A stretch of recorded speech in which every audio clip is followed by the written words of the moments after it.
Aceitar Jesus. O apóstolo Miguel Ângelo, fundador e bispo primaz da Igreja Cristo Vive, resolveu jogar a real, ou pelo menos o que ele interpreta da expressão. Não existe essa coisa de aceitar Jesus. Onde está na Bíblia Sagrada aceita Jesus? Mas tem Apocalipse 3:20 que diz: eis que estou à porta e bato, se você abrir eu entrei, sentarei e cearei contigo. Peraí, Deus está falando a uma igreja de salvos. Ali é uma conotação judaica. O judeu só recebe em casa quem é íntimo. Deus está dizendo: poxa, ora, igreja, você quer intimidade comigo? Quer que eu fique com vocês numa ceiazinha? Você tem que me ouvir, tem que abrir a porta. Mas não tem nada a ver que... Ô vizinho, abra a porta. Eu não vou aceitar Jesus. Ele é soberano. Não depende de quem quer, não depende de quem corre. O bem de Deus usar o quê? Misericórdia. A salvação é gratuita. Ela não se conquista. Ela não se perde.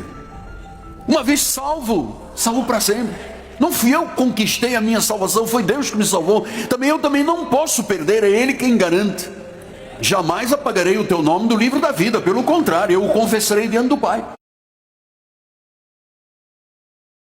O que fazer com as sistematizações teológicas, cara? Gosto de ler teologia, mas sinto um Deus engessado e matematicamente humano demais. Olha, embole, amasse assim, joga uma aguinha, porque geralmente são papéis meio duros.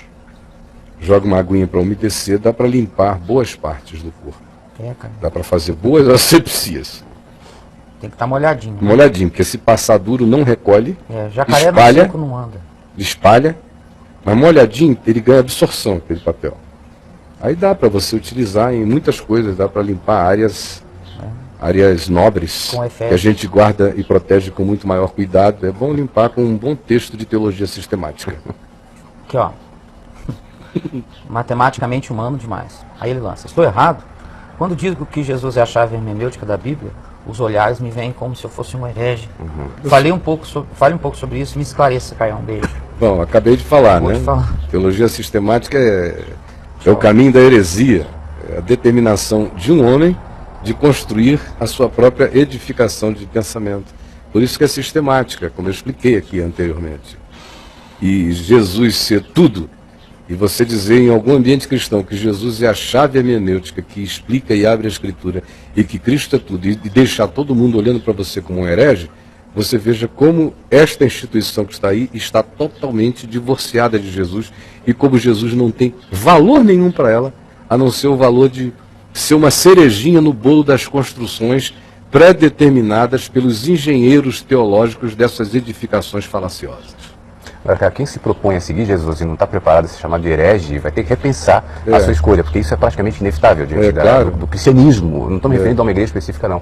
Mas do aglomerado do que a gente conhece como cristianismo, hoje Jesus é um herege. A gente tem que entender que assim como o judaísmo disse que ele era um endemoniado, tinha o espírito de Belzebu, samaritano doido, suicida, embusteiro, o mesmo espírito está presente no cristianismo.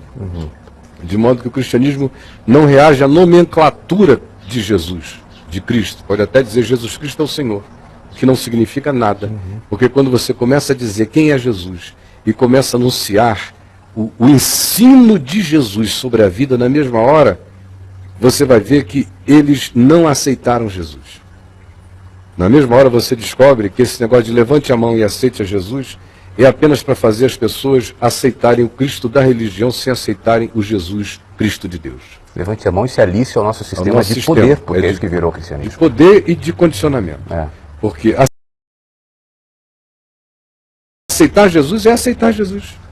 É aceitar a palavra toda de Jesus, o ensino todo de Jesus, os modos de Jesus, os gestos de Jesus, o olhar de Jesus, a interpretação de Jesus. Isso é aceitar Jesus. Quem não aceitar isso não aceitou Jesus. Não aceitou Jesus até hoje. Pode se batizar, pode fazer o que quiser, não aceitou Jesus. Só aceita Jesus quem anda segundo ele, quem anda nos passos dele, quem se torna de fato discípulo dele, quem diz a minha vontade está entregue a ele, quem diz os mandamentos dele são o meu prazer, neles eu tenho a minha vida, quem diz o meu espírito se alegra em obedecer à palavra dele, quem diz a minha comida consiste em comer a vontade dele. Esse aceitou Jesus. Quem não fez assim, não aceitou Jesus. Perdeu. Não aceitou. Perdeu. Simplesmente nem sabem o que é aceitar Jesus. Aceitar Jesus virou assim, um levantar de mão e eu aceito Cristo. Então vem aqui na frente agora, meu filho. Aí o cara vai lá na frente e continua pagão pro resto da vida, só que é um pagão que agora diz Jesus é o máximo, Jesus é maior que o diabo. Vira fã. Vira O cara vira fã. um fanático. Não é de onde vem a palavra fanática, de fã. Eu vi um adesivo, acho que ontem aqui, mas sou fanático por Jesus no carro. É isso, né? Que gera. Aí vira fã. Vai só isso. Show, aí ele vai, Jesus camiseta. É o maior dos top 10. Reverendo Caio, devemos aceitar Jesus ou é algo inventado pela religião? Esse aceitar Jesus devia ter vindo entre aspas na sua pergunta, que eu sei o que você está falando. Você está falando de ir a um culto, ouvir um pregador, que depois faz um apelo, pergunta quem quer aceitar a Jesus como seu Senhor e Salvador. Aí levante a mão, aí o cara levanta a mão. Isso aí foi o sistema que inventou e não há muito tempo atrás. Não há muito tempo atrás. Mesmo o cristianismo constantiniano, do quarto século para cá, não praticava isso de aceite a Jesus levantando a mão. Naquele tempo as pessoas aceitavam a Jesus se batizando, aceitavam a Jesus dizimando, aceitavam a Jesus frequentando as missas ou as reuniões, ou isso e aquilo, já no cristianismo constantiniano. Já essa coisa do Jesus da mão erguida, do levanta a mão, já começou com o protestantismo puritano, especialmente com pregadores avivalistas, como Finney, como Jonathan Edwards, como alguns outros da mesma linha, especialmente Moody, e depois com o evangelista Billy Graham, que tornou isso um fenômeno de natureza mundial. Eu mesmo comecei a pregar o evangelho na minha terra em Manaus e pelo Brasil inteiro.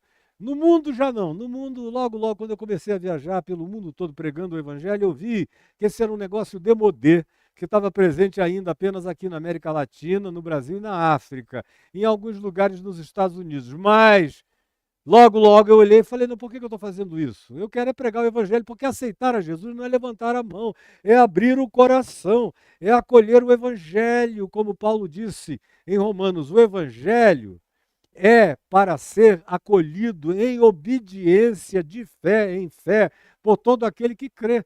Então, aceitar a Jesus é praticar o evangelho. Praticar o evangelho. E tem mais, fique chocado. Agora se choque. Tem gente que nunca ouviu falar no nome Jesus, mas aceitou o evangelho. Porque são pessoas que perdoam, que amam, que têm compaixão, que são misericordiosos, que são generosos, que são humanos. Esses aceitaram Jesus mesmo sem terem ouvido falar no nome, aceitaram a proposta. Sem saber da proposta, aceitaram o modo de vida, sem saber da proposição como mensagem, mas aceitaram ser assim no coração. Esses receberam a Cristo mesmo sem saberem o nome. Agora, a religião está entupida de gente que levanta a mão, mas não abre o coração. E são esses que estão lotando os templos e nunca levaram Jesus para a vida. A tragédia é essa, é sistema.